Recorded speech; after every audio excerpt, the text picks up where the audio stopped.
Dear students, welcome to the lecture series on mathematics by Step Up Career Institute. तो आज हम लोग some special functions की बात करेंगे. कुछ स्पेशल टाइप के फंक्शंस का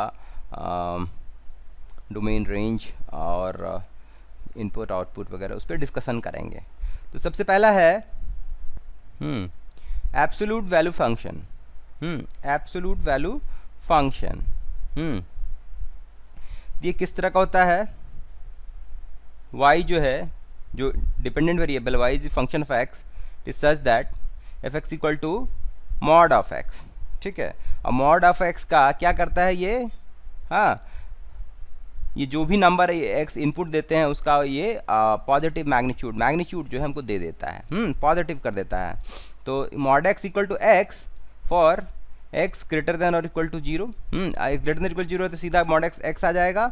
और अगर x नेगेटिव है तो मॉड x क्या करेगा, उसको पॉजिटिव बना देगा. तो पॉजिटिव बनाने के लिए -1 से मल्टीप्लाई कर देगा. तो -x, क्योंकि x नेगेटिव है तो -x कर दिया तो x पॉजिटिव हो गया, मतलब सॉरी -x पॉजिटिव हो गया. x लेस देन 0 के लिए ये इसका ये होगा. ठीक है, एक तरह से कह सकते हैं numerical value of x. It gives numerical value of x. आपका जो है ये न्यूमेरिकल वैल्यू ऑफ x दे देगा. मॉडुलस फंक्शन हमने बहुत बार इसका ग्राफ वगैरह ड्रॉ किया हुआ है. ये आपका इस तरह से है, x एक्सिस, y एक्सिस. अगर x ग्रेटर देन 0 है तो सीधा y इक्वल टू x आ जाएगा, जो कि आपका ये है. और x लेस देन 0 है तो y इक्वल टू -x हो जाएगा. जो y इक्वल टू एक्स चूँकि ऐसा था, -x इसको नेगेटिव को पॉजिटिव सीधा बना देगा. ये चूँकि आपका इधर था, y इक्वल टू एक्स करते इधर होता, x नेगेटिव था, नेगेटिव को ये पॉजिटिव बना दिया. ये आपका y equal to mod x का ग्राफ है. और हम यहाँ से क्या देख पा रहे हैं, इसका डोमेन क्या है, R all real numbers. Domain is R all real numbers. Range क्या है हमारा, नेगेटिव नहीं होगा, सारे पॉजिटिव, यानी 0 से लेकर के इन्फिनिटी. और इसमें जरा कंटिन्यूटी डिसकंटिन्यूटी देखते हैं. तो ये फंक्शन कैसा है, कंटिन्यूअस है एट ऑल पॉइंट्स. ये कंटिन्यूअस है, पूरे डोमेन में कंटिन्यूअस है, कहीं भी हमको डिसकंटिन्यूटी देखने को नहीं मिलती है.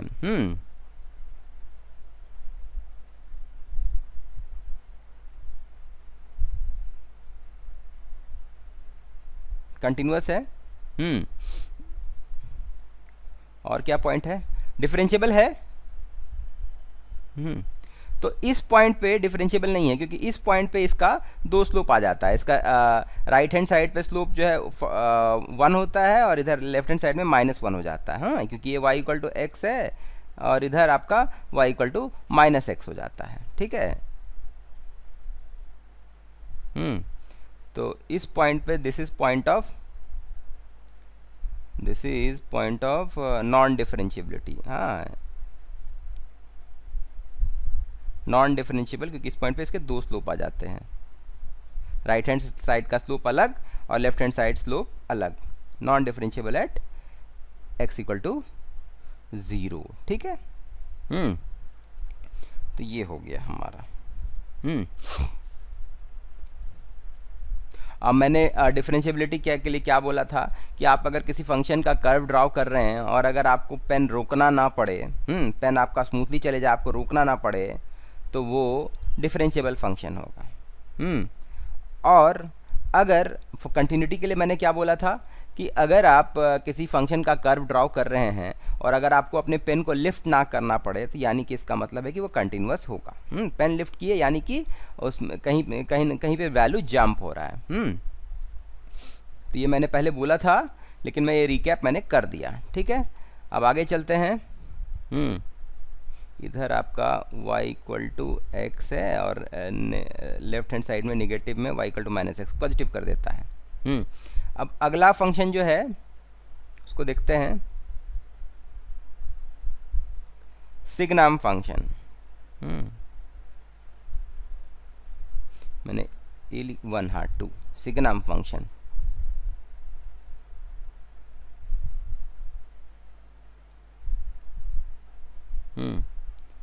ये कैसा फंक्शन है?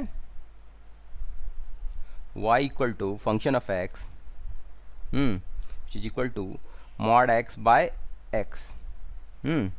और इसका डोमेन क्या दिया हुआ है? x is not equal to 0।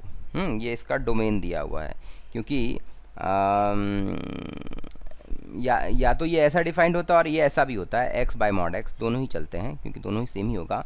Given that x is not equal to 0, क्योंकि x जैसे ही 0 हो जाएगा तो आपका ये 0 बाय 0 हो जाएगा। तो 0 बाय 0 मतलब इनडिटर्मिनेट है, और नीचे आप जिन्हें 0 दे दिया तो अनडिफाइंड हो गया। ठीक है, नीचे आपने डिनोमिनेटर 0 हो जाएगा तो वो नंबर जो है अनडिफाइंड है। तो अब जो है ये mod x by x, x is not equal to 0, इसको आप इस तरह से करते हैं एफ एक्स इक्वल टू, इसको S G N of x इस तरह से रिप्रेजेंट करते हैं, यानी सिग्नम फंक्शन ऑफ x। ठीक है, जो कि आपका एक सेकेंड, हाँ, mod x by x for x not equal to 0 और x इक्वल टू 0 पे ये 0 होता है फॉर x इक्वल टू 0। इस तरह से दो तरह से डिफाइंड है, यानी कि इसको आप ऐसे रखिए, मॉड x बाय x और x by mod x for x is not equal to 0 और 0 फॉर x इक्वल टू 0। 0 पे 0 है, अब बाकी वैल्यू पे मॉड x बाय x। ठीक है, तो इसका अगर हम क्लियरली हमारा डोमेन क्या है, इस फंक्शन का डोमेन जो है, हाँ डोमेन तो सारे ही हो गए, क्योंकि आपका 0 पे भी डिफाइंड है, ये 0 पे इसको 0 कर दिया गया है, बाकी नॉट इक्वल टू 0 पे आपका मॉड x बाय x है। तो डोमेन तो आपका सारे रियल नंबर्स हो गया, R हो गया। हाँ, अब जरा इसका ग्राफ पहले प्लॉट करते हैं।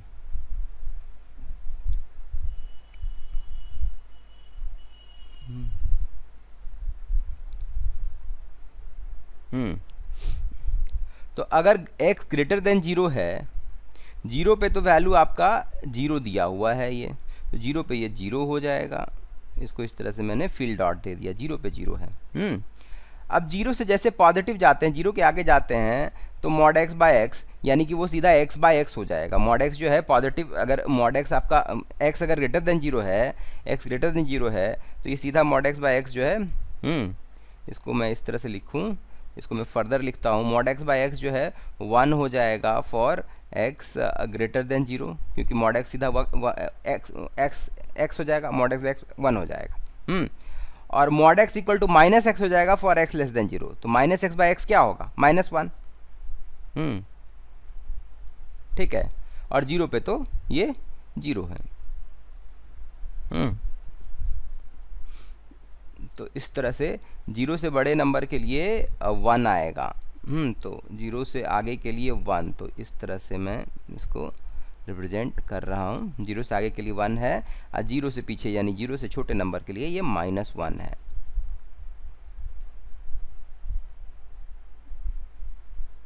एक सेकेंड,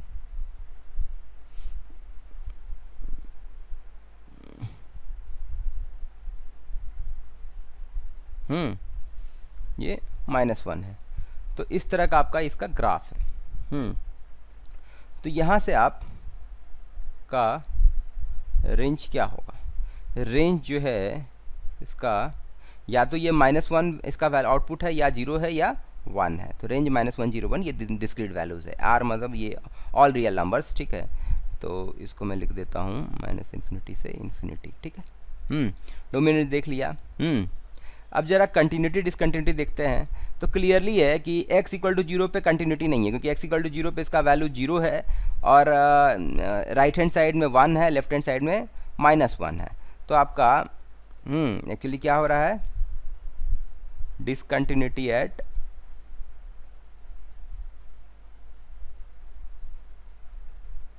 x इक्वल टू 0। अब ये x इक्वल टू 0 पे डिसकंटिन्यूअस होगा तो डिफरेंशिएबिलिटी की तो बात ही नहीं आती है, कि जो डिसकंटिन्यूअस है तो वो ऑलरेडी नॉन डिफरेंशिएबल है। ठीक है, तो ये आपका सिग्नम फंक्शन हो गया।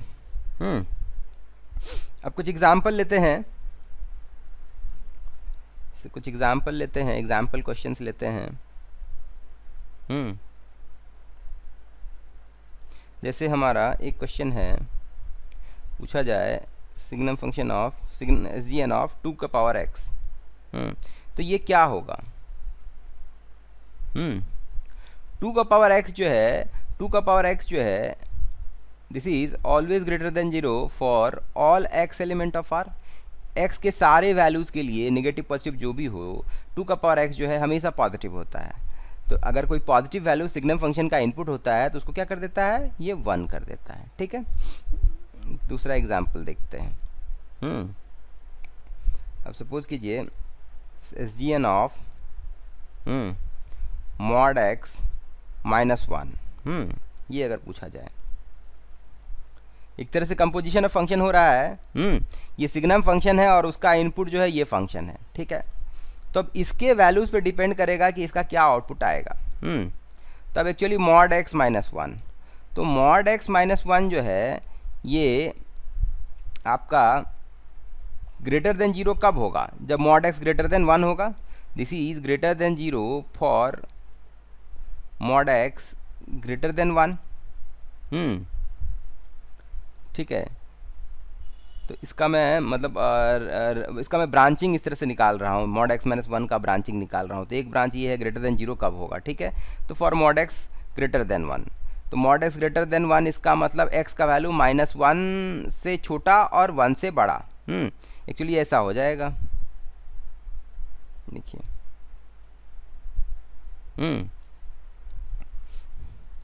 1 के आगे लेंगे तो ये मॉड एक्स ग्रेटर देन 0 होगा और हमको -1 के पीछे लेना है। हाँ, इस जोन में मेरा ये मॉड एक्स ग्रेटर देन 1 होगा। तो दैट मीन्स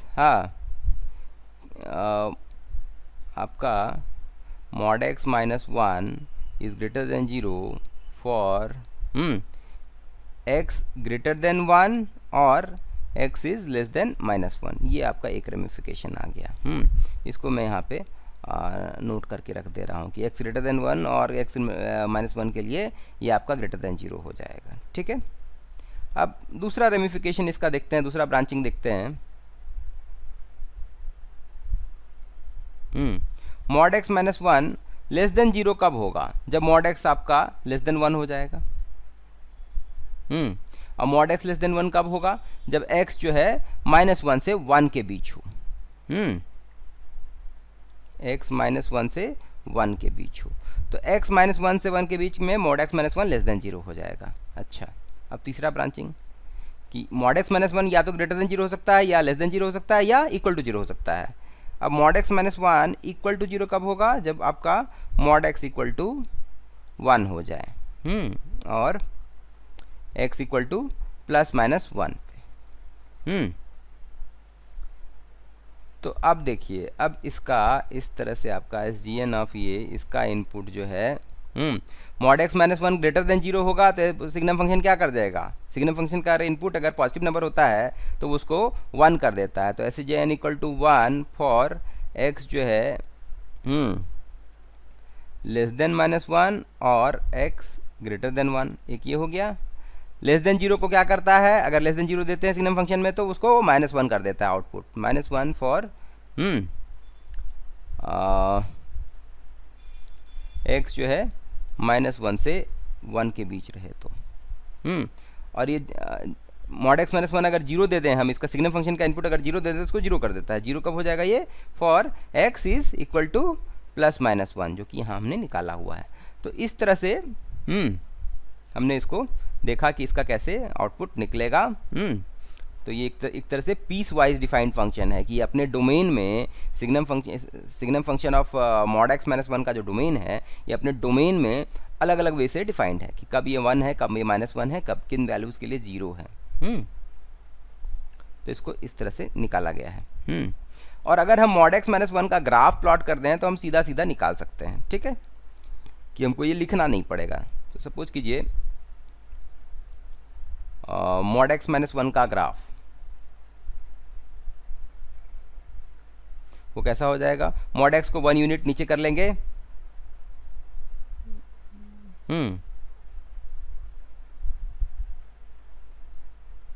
ये आपका मॉड एक्स -1 है।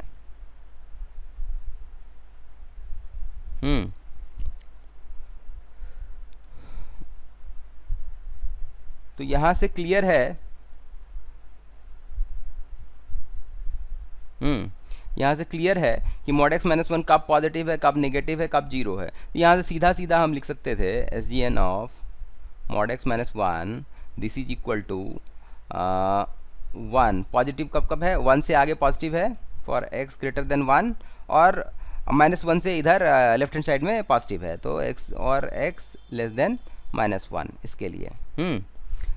जीरो कब है, जीरो है आपका x इक्वल टू वन पे और x equal to minus one पे, ये दोनों पॉइंट पे x equal to plus minus one पे जीरो है। और लेस देन जीरो कहाँ है, माइनस वन से वन के बीच में। लेस देन जीरो जहाँ होगा वहाँ सिग्नल फंक्शन क्या कर देगा, माइनस वन कर देगा output, minus one for x जो है माइनस वन से वन के बीच में। तो यहाँ डायरेक्टली हमारा निकल करके आ जाता है। अगर हमने ग्राफ प्लॉट कर लिया तो हमारा एक बार में आ जाता है, जो कि इधर जो है हमको अलग अलग अलग अलग बार बार लिखना पड़ता है। ठीक है, तो अगर इसका ग्राफ प्लॉट किया जाए S G N of mod X minus one, इसका ग्राफ अगर प्लॉट किया जाए तो वो कैसे आ जाए, वो कैसा हो जाएगा। मैं इसी पे इस ग्राफ को प्लॉट करता हूँ, इसी पेज पे, इस पे। तो रेड से ले लेता हूँ, उसको रेड से ले लेता हूँ। तो माइनस वन पे तो जीरो हो जाएगा, तो माइनस वन पे मैंने जीरो कर दिया। वन पे जीरो हो जाएगा, signum function of mod X minus one मैंने जीरो कर दिया। ठीक है, और माइनस वन से वन के बीच में ये माइनस वन हो जाएगा, तो यहाँ से मैं माइनस वन से वन के बीच में इसको मैं माइनस वन ले लिया मैंने। और इसके इधर जो है ये प्लस वन हो जाएगा। तो इधर आपका प्लस वन है, और वन पे, हाँ वन के इधर जो है आपका ये प्लस वन है। तो ये रेड वाला क्या है मेरा, signum function of mod X minus one. ये रेड वाला जो है जो हमारा ये S G N of mod X minus one है सेम ग्राफ पे। तो इस तरह से हम लोग सीधा एक ही ग्राफ पे दोनों चीज़ प्लॉट कर लिए। अब यहाँ पे क्लियरली दिख रहा है कि x equal to minus one पे डिसकंटिन्यूटी है और x इक्वल टू वन पे डिसकंटिन्यूटी है इस फंक्शन का। तो इस तरह से अब सिग्नम फंक्शन है तो उसका रेंज जो है 1 0 माइनस वन ही होना है। चाहे इनपुट आपका जो भी हो, रेंज वही होना है। नहीं, अब वो चीज़ देखना पड़ेगा कि आप तीनों के तीनों रेंज में इनपुट दे रहे हैं कि नहीं। नेगेटिव दे रहे हैं तो माइनस वन जाएगा, पॉजिटिव दे रहे हैं तो वन जाएगा, और जीरो दे रहे हैं तो जीरो जाएगा। तो ये तीनों तरह की वैल्यूज जाएंगी, तो तीनों रेंज आपका आ जाएगा। ठीक है, आगे बढ़ते हैं। तो सिग्नम फंक्शन का हमने एग्जाम्पल देख लिया। अब जरा ग्रेटेस्ट इंटीजर फंक्शन पे आते हैं हम लोग।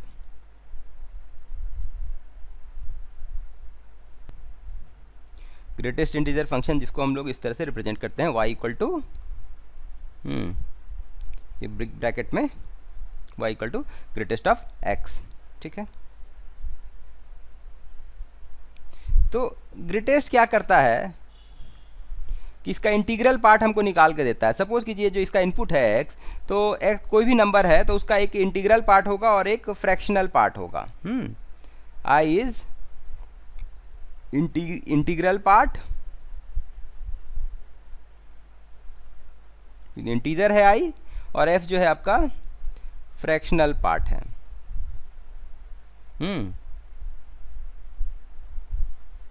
और यहाँ पे आपको दिया हुआ है कि फ्रैक्शन f जो है ये आपका जीरो से वन के बीच होता है। या तो ये जीरो हो सकता है कि अगर x आपका इंटीजर है तो वो फ्रैक्शन पार्ट उसका जीरो हो जाएगा। जीरो से वन तक हो सकता है, वन नहीं होगा। वन अगर आ गया तो वो फिर इंटीजर में ऐड हो जाएगा। ठीक है, तो यहाँ से हमको क्या देखने को मिल रहा है कि ये फ्रैक्शनल पार्ट जो है, ये हमेशा ये पॉजिटिव है। Positive number between zero and one, this is positive. तो अगर ये पॉजिटिव है तो क्या होगा हमारा कि इंटीग्रल पार्ट जो है ये हमारा ऑलवेज लेस देन और इक्वल टू x हो जाएगा। क्योंकि आपका x इक्वल टू, एक्चुअली इसको फिर से लिखता हूँ, एक्चुअली आपका x equal to I plus F है। ठीक है, और ये हमारा ये पॉजिटिव नंबर है, पॉजिटिव नंबर है तो क्या होगा, निगेटिव कभी हो नहीं सकता है, दिया हुआ है। तो पॉजिटिव है तो x इक्वल टू इंटीजर में कुछ जोड़ देते हैं तो x आता है।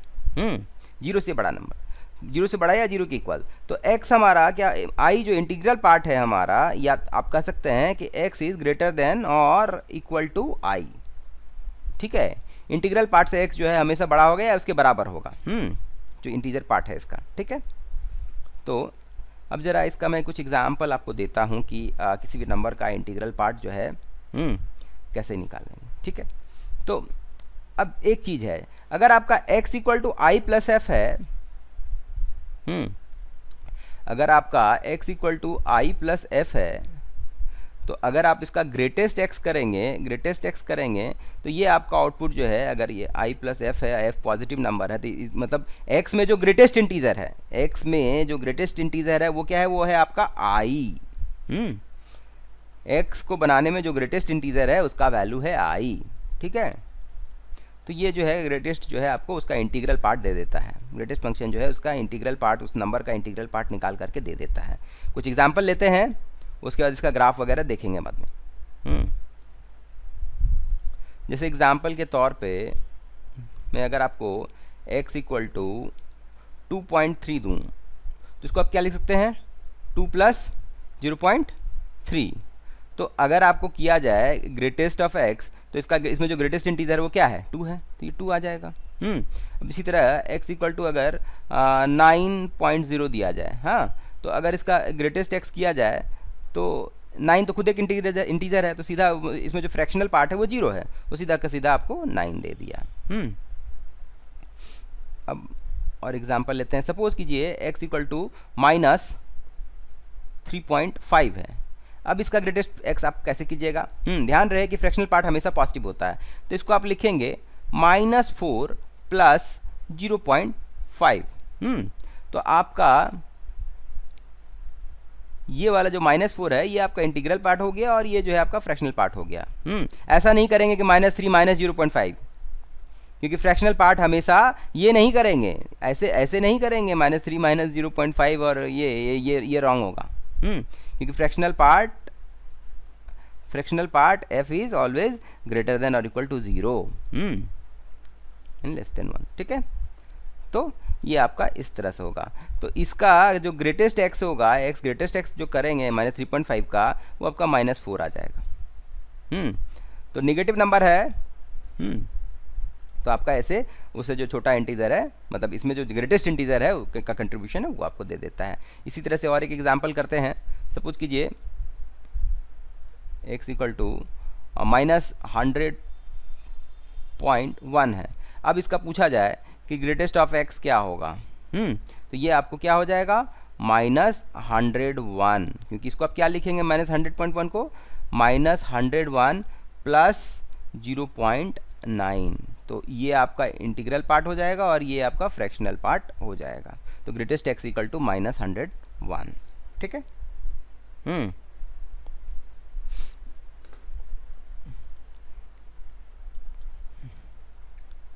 एक तरह से आप ऐसा कर सकते हैं, कह सकते हैं कि ग्रेटेस्ट x जो है, ग्रेटेस्ट x जो है आपका, या सॉरी, ग्रेटेस्ट x जो है दिस इज ग्रेटर देन और इक्वल टू i होता है, जो इसमें इंटीग्रल पार्ट होता है, और less than i, sorry greatest x तो सीधा i होता है, कि x जो है आपका वो ग्रेटर देन और इक्वल टू ग्रेटेस्ट x होता है, जो कि आपका ये जो है इसको आप i से रिप्रेजेंट करेंगे। तो एक तरह से कह सकते हैं कि x जो है i से i+1 के बीच लाई करता है। ये नंबर जो है इस ग्रेटेस्ट इंटीजर से उससे एक बड़े इंटीजर के बीच में रहता है। यहाँ पे इक्वालिटी हो सकता है, ठीक है, यहाँ पे नहीं होगा। कि अगर x इंटीजर है तो सीधा x equal to greatest x equal to i हो जाएगा। तो एक तरह से ये कर क्या रहा है कि ग्रेटेस्ट x करता क्या है कि अगर आपका इस तरह से नंबर लाई कर रहा है, ये पॉइंट i है, नंबर लाइन पे ये i+1 है, और आपका x जो है कहीं ये है, x यहाँ है। तो ग्रेटेस्ट x क्या करेगा, ग्रेटेस्ट x क्या करेगा, आपको ये इसको i के बराबर कर देगा। ग्रेटेस्ट x जो है आपको, ये जो ग्रेटेस्ट इंटीजर है जो कि x से जस्ट छोटा है, उसके बराबर कर देगा। ठीक है, तो इस बात को आप ध्यान में रखिएगा। ठीक है,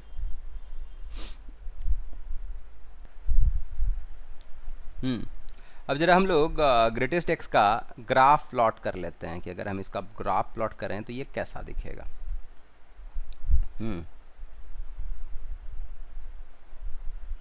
सपोज कीजिए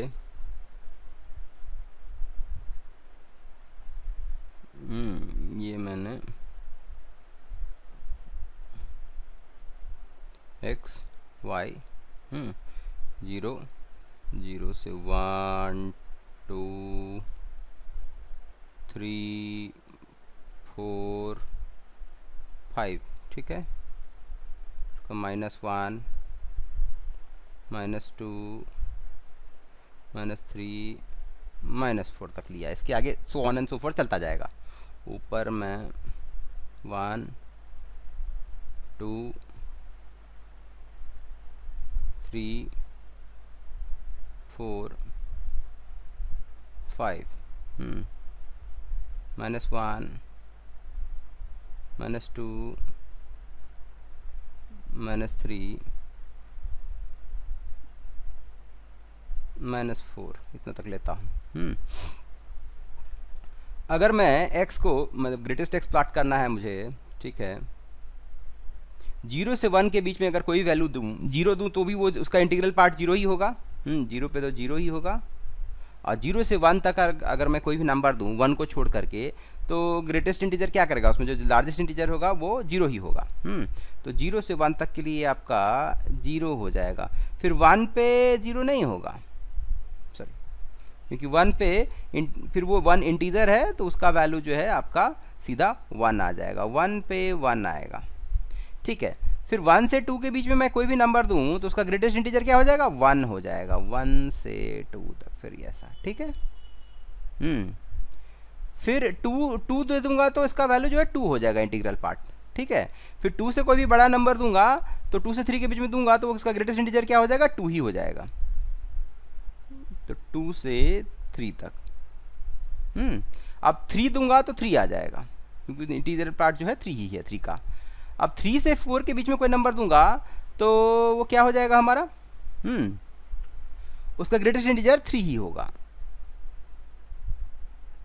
3 से 4, ठीक है। अब 4 दे दूंगा तो वो उसको 4 कर देगा। 4 से 5 तक कोई भी नंबर दूंगा तो मेरा वो 4 ही हो जाएगा, उसका ग्रेटेस्ट इंटीजर, ठीक है, इस तरह से। तो यहाँ पे हमारा क्या है, हमको क्या देखने को मिल रहा है, डिसकंटिन्यूटी एट ऑल इंटीजर्स। इस फंक्शन, ये फंक्शन जो है डिसकंटिन्यूअस है सारे इंटीजर्स पे। सीढ़ी की तरह ग्राफ बन गया है, लैडर टाइप से, ठीक है। अब -1 से 0 के बीच दूंगा तो क्या होगा, उसका ग्रेटेस्ट इंटीजर -1 हो जाएगा। -1 पे -1, 0 पे फिर 0 पे 0 हो जाएगा, -1 नहीं रहेगा, ठीक है। फिर -2 से -1 दूंगा तो ग्रेटेस्ट इंटीजर उसका -2 हो जाएगा।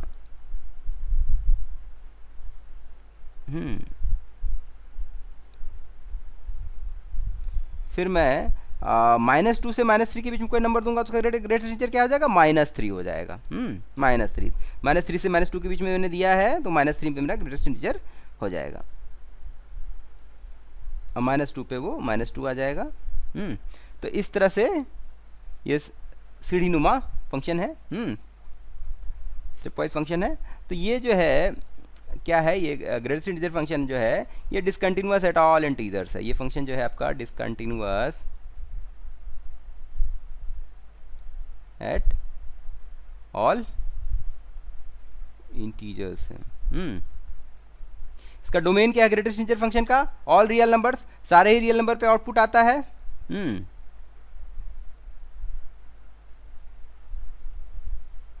Are all real numbers,